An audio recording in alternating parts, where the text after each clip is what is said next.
नशे के खिलाफ अभियान जारी, कई नशे के सौदागर गिरफ्तार। नमस्कार, मैं हूं प्रिया झा और आप देख रहे हैं डेली सऊदी न्यूज। अगर आपके सऊदी अरब इकामा की वैलिडिटी एक्सपायर हो चुकी है या फिर कफील छुट्टी नहीं लगा रही है तो सीधे दिख रहे नंबर पर व्हाट्सएप कांटेक्ट करें। महज 3 से 4 दिनों के अंदर अंदर एम्बेसी के जरिए खरूज लगाकर श्योर गारंटी के साथ आपको आपके वतन पहुंचाया जाएगा। भारतीय, पाकिस्तानी, किसी भी मुल्क के प्रवासी हों, उन्हें बहुत कम खर्च और आसान प्रोसेस से उनके वतन वापस पहुंचा दिया जाएगा। खबर शुरू करने से पहले आपको जानकारी देते चले कि अब आप हमसे हमारे व्हाट्सएप पर भी जुड़ सकते हैं, जहां पर आपको सऊदी से जुड़ी तमाम खबरें, तमाम जानकारियां सबसे पहले मिलेंगी। आपको बता दें, इस वीडियो के कमेंट सेक्शन में हमने अपना व्हाट्सएप का लिंक दे दिया है, आप वहां जाकर हमसे जुड़ सकते हैं। तो चलिए अब खबर शुरू करते हैं। सऊदी अरब में बड़े पैमाने पर नशा विरोधी अभियान चल रहा है। अलग अलग शहरों में नशे का कारोबार करने वाले लोगों की गिरफ्तारी का सिलसिला जारी है। बता दें, एक स्थानीय मीडिया के मुताबिक नागरिकों को गिरफ्तार किया गया है और उनके कब्जे से 3.5 किलोग्राम हशीश, नशीली गोलियां, हथियार और कारतूस बरामद किए गए हैं।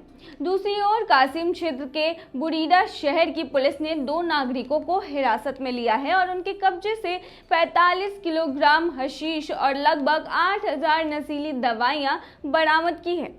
बता दें, जजान क्षेत्र में तटरक्षक बल के जवानों ने बड़ी मात्रा में नशीले पौधे खट की तस्करी के प्रयास को विफल कर दिया है और तस्करों के कब्जे से 480 किलोग्राम खत बरामद किए हैं। बता दें, एंटी नारकोटिक्स विभाग का कहना है कि देश स्तर पर एंटी नारकोटिक्स अभियान जारी है। ये अभियान राज्य से इस संकट के खात्मे तक जारी रहेगा। इस संबंध में सार्वजनिक सुरक्षा संगठन ने देश में रहने वाले नागरिकों और विदेशियों से मादक द्रव्य विरोधी अभियान में सुरक्षा एजेंसियों का सहयोग करने को कहा है। दवा विक्रेताओं की जानकारी टोल फ्री नंबर पर दी जा सकती है। बता दें, दवा विक्रेताओं के बारे में सूचना देने वाली की सूचना पूर्णतः यानी पूरी रूप से गोपनीय रखी जाएगी तथा उन पर कोई भी दायित्व नहीं डाला जाएगा। इसके अलावा बता दें, ये पहली बार नहीं है जब सऊदी अरब में बड़ी मात्रा में ड्रग्स बरामद किए गए हों। इससे पहले भी ऐसा हो चुका है।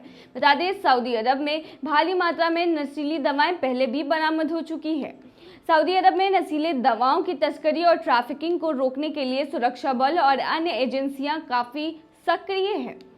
वहीं अल उदल और सुबक वेबसाइट के मुताबिक रियाद पुलिस ने 2 नागरिकों को गिरफ्तार किया था और उनके कब्जे से 2.2 किलोग्राम नशीले पदार्थ बरामद किए गए थे। ये लोग सोशल मीडिया के जरिए ये नशीले पदार्थ बेच रहे थे। बता दें, जद्दा में सुरक्षा बलों ने एक यमीनी व्यक्ति को भी गिरफ्तार कर लिया था। उसके कब्जे से प्रतिबंधित नशीले पाउडर बरामद किए गए थे। आधे बॉर्डर गार्ड्स ने जुजान के अल अरादा इलाके में 160 किलोग्राम कत यानी कि नशीले पत्ते होते हैं कत की तस्करी की कोशिशों को नाकाम कर दिया था। अल अरादा में ही सीमा रक्षकों ने 100 किलोग्राम कत यानी कि नशीले पत्तों की तस्करी एक बार और उनके प्रयासों को विफल कर दिया था। बता दें, सुरक्षा एजेंसियों ने कहा कि गिरफ्तार किए गए सभी लोगों को प्रारंभिक कानूनी कार्रवाई के बाद सार्वजनिक अभियोजन को सौंप दिया गया था।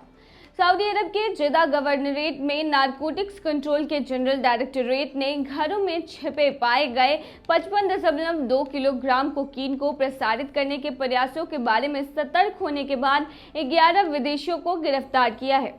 सऊदी राजपत्र की एक रिपोर्ट में कहा गया है कि विदेशियों को राज्य को लक्षित करने वाली दवाओं को स्टॉक करने और बेचने के साथ साथ युवा पीढ़ी को बिगाड़ने के प्रयास में गिरफ्तार किया गया था।